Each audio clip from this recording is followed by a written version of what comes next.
शेतकरी मित्रांनो नमस्कार। सध्या मुगावर थोडाफार कोकडा आलेला आहे, जस्ट सुरुवात झालेली आहे। त्याच्यामुळे आज मी इथे फवारणी देत आहे आणि इतरांच्या शेतावर जास्त प्रमाणात कोकडा आलेला आहे शेतकरी मित्रांनो। तर त्याचबद्दल आज मी हा व्हिडिओ टाकणार आहे, तर नक्की पहा शेतकरी मित्रांनो। आणि व्हिडिओ आवडल्यास नक्की माझ्या चॅनलला सबस्क्राइब करा, सपोर्ट करा, मला सबस्क्राइब करा, शेअर करा, लाईक करा। काही प्रश्न असतील तर नक्की मला विचारा। तर शेतकरी मित्रांनो आज मुगावर थोडाफार कोकडा दिसला आहे आणि शेतकऱ्याला मी याच्यापूर्वी सांगितलेलं होतं की मुगावर लक्ष द्या। आता समजून घ्या जे 35-40 दिवस झालेले आहे सध्या, तर कोकडा येऊ शकते, कारण की इन्सेक्टचा अटॅक सगळीकडेच होते। तर शेतकरी मित्रांनो सगळ्यात प्रथम मी थोडंसं एक सांगू इच्छितो, आपल्या मूग जे पीक आहे, मूग आहे, उडीद आहे, याच्यावर कोकडा का बरं येतो शेतकरी मित्रांनो? नेहमी आपण हे जे पीक आहे कमजोर पडते, ॲव्हरेजलाही आपण पाहिलं की खूप कमजोर पडते।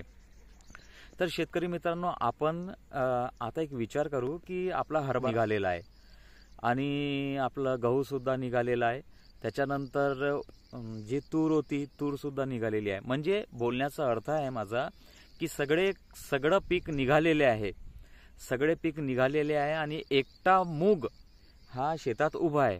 तर त्याच्यामुळे काय होतं शेतकरी मित्रांनो, हा पीक एकटा पडते आणि बाकीचे जे आहे पीक निघून जातात, सपोर्टला काहीच नाही आहे। आणि त्याच्यामुळे काय होते शेतकरी मित्रांनो, इन्सेक्ट जे आहे, फुलकिडे आहे, तुडतुडे वगैरे जेही आहे, जेही रसशोषक किडे आहे शेतकरी मित्रांनो, यांना काय उडते, मग हाच पीक उडते।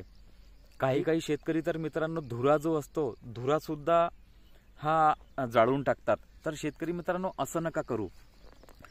जर आपण फवारणी मुगावर करतो ना शेतकरी मित्रांनो, मुगावर जेव्हा फवारणी आपण करतो, तर मुगावर फवारणी केल्यानंतर त्याच्यातील जेही कीटक आहे, संपूर्ण शेत खाली आहे, पीकच नाही आहे, धुरा सुद्धा जाळून टाकला आहे आपण, तर ते जातील कुठे?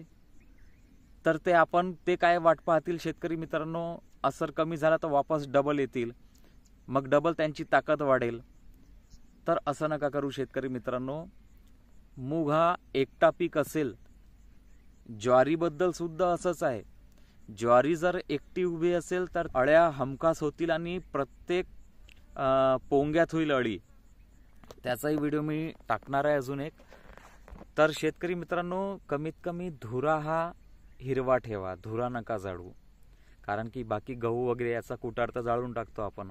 जर मूग हे पीक आहे तर आपण जेव्हा फवारणी करतो, फवारणी केल्यानंतर त्या पिकावरील कीटकांना त्यांना एक ऑप्शन म्हणून धुरा ठेवा की याच्यावर आम्ही इन्सेक्टिसाइड औषध मारली, तर आता हा तुम्हाला ऑप्शन आहे, इकडे तुम्ही डायव्हर्ट होऊन जा। शब्दांची हेरफेर झाली असेल, परंतु मी जे बोलत आहे तुम्ही समजून घ्या शेतकरी मित्रांनो।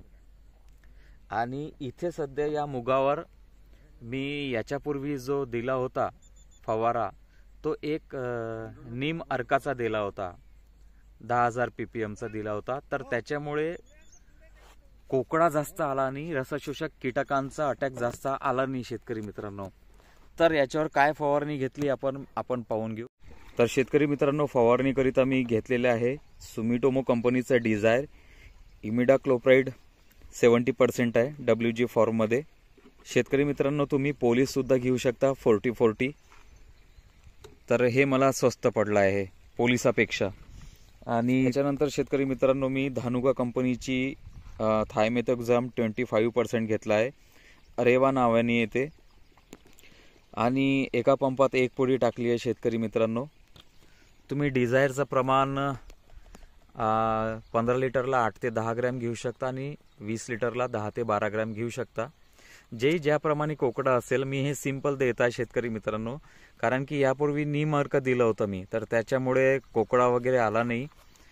शोषण त्याचं जे आहे मुगाचं कमी झालं आहे, पानं एवढे काही आवडल्या गेलेले नाही आहे।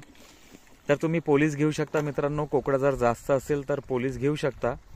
पोलीस सुद्धा तुम्ही 15 लिटरला 8 ते 10 ग्रॅम घ्या आणि 20 लिटरला 10 ते 12 ग्रॅम घ्या।